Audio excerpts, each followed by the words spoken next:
নির্বাচন বিলম্বিত করতে কয়েকটি দল ষড়যন্ত্র করছে বলে অভিযোগ করেছেন বিএনপির স্থায়ী কমিটির সদস্য সালাউদ্দিন আহমেদ।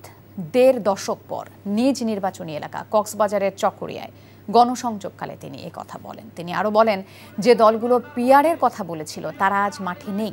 গণতন্ত্র পুনরুদ্ধার করতে জনগণকে ২০২৪ সাল পর্যন্ত অপেক্ষা করতে হয়েছে। রক্তদানের মধ্য দিয়ে গণতন্ত্র মুক্ত হয়েছে। এদেশের শান্তি শৃঙ্খলা ও আইনের শাসন প্রতিষ্ঠায় বিএনপির বিকল্প নেই বলেও দাবি করেন সালাউদ্দিন আহমেদ।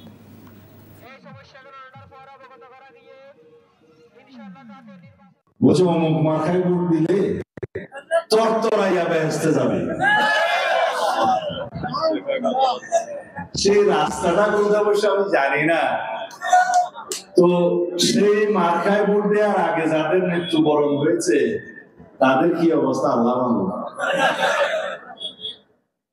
ধর্মের এইরকম অপব্যাখ্যা কোন সহি মুসলমানের পক্ষে দেয়া সম্ভব নয়। দুনিয়াদারির জন্য দিনকে বিক্রি করে দেয়া, ধর্মকে বিক্রি করে দেয়া নাজায়েজ।